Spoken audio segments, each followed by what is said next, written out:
So what's going on, guys? DIY Dan here again, and this is another mechanical video.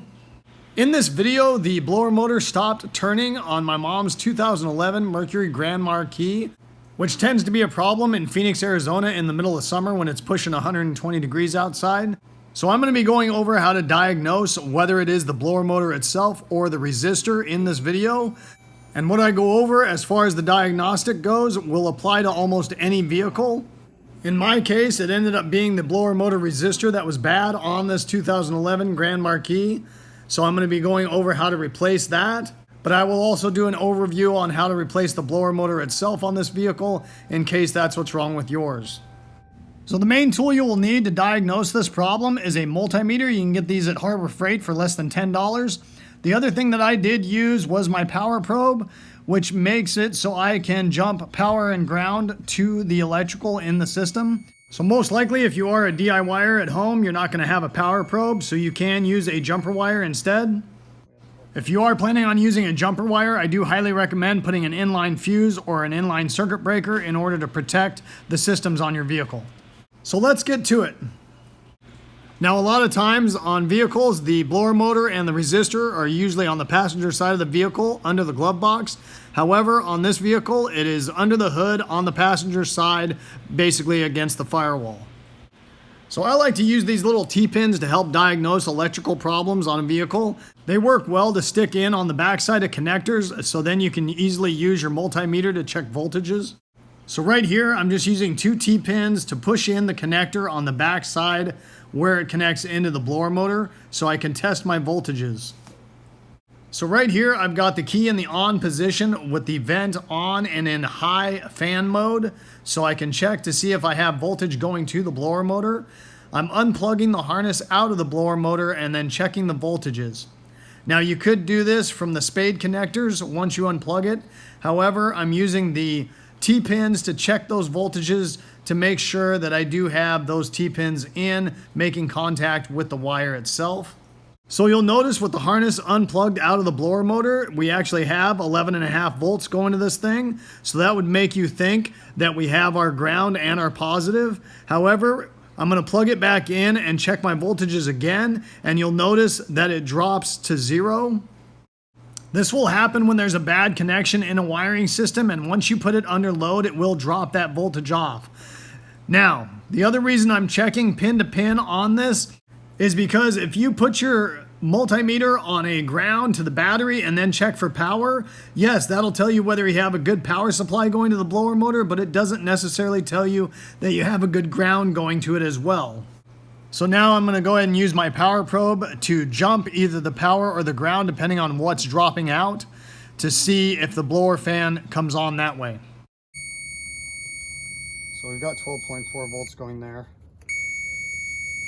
and we have 12.4 coming out. I'm going to unplug it and see what we have real quick. We still have our 12, but we do not have a ground. So that being said, I'm going to jump the ground, which this will do. And it is coming on. So most likely that means our resistor's gone bad. That is giving a resistance to the ground to set the adjustable speed on this. So now I need to find out where the resistor's at, which I was hoping it was going to be the blower motor because that would be easier because it's right there. If you do have to do the blower motor, all you would do is take out these 3, maybe 4 screws right here. Take the little rubber boot off here, like so, and pull that blower motor out. It looks like it should come out without messing with your fender. Haven't actually done one of these, but it looks like you should be able to wiggle that out of there without having to take the fender out. And put it back in there and plug it back in and you'd be good to go.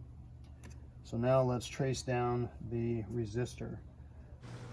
So the blower motor is right over the fender well, then you have your evaporator, and then the resistor is just to the right of the evaporator, right between the valve cover and the firewall, and an actual pretty pain in the ass place to get to.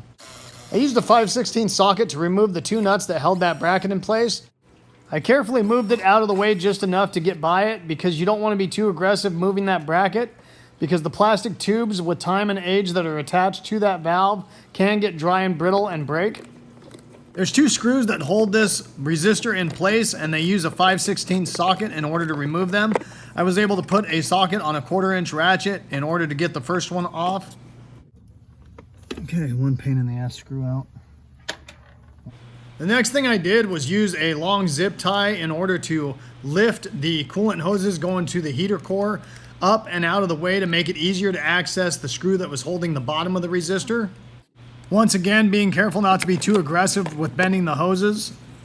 Then I put a very short extension on that 1/4-inch drive ratchet in order to remove that screw. Pain in the ass screw number 2. So now we should be able to pull this out. And we can't. And look at that, it just kicked on. So that's definitely. So obviously when I started taking this out, I had forgot I still left the key in the on position, but that shows you that there is a bad connection in this resistor somewhere that was dropping the voltage, and me jolting it around trying to remove it is what triggered it to come back on. And that is another quick test you can do as well, is turn the key in the on position and just kind of tap the resistor or the blower motor and see if that triggers them to come on, and if so, the piece that you smacked is most likely going to be the problem. So I tried wiggling the resistor out and it wouldn't come, so I ended up cutting my zip tie for the coolant hoses to give me a little bit more room on the top side. I also did have to get something to pry against the resistor a little bit, against the evaporator box, to just get that resistor out the final little bit. Once again, being careful not to bend or break anything as I was doing it. So I did pry a little bit here between that and the blower motor housing, just to get it popped out of there. So just like the blower motor, there is a little plastic tab that you need to depress in order to remove the connector from the resistor.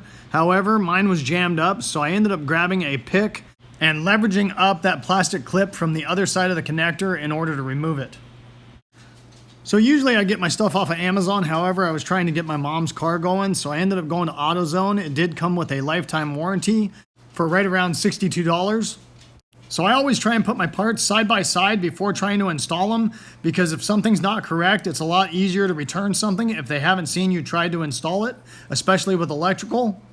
I went ahead and plugged the new resistor into the harness. Make sure you listen for that clicking sound of the detent on that plastic tab.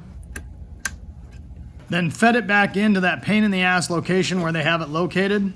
If you happen to have really large hands, I feel for you, but that's gonna suck. I was able to get these things started, but it was still a pain in the ass.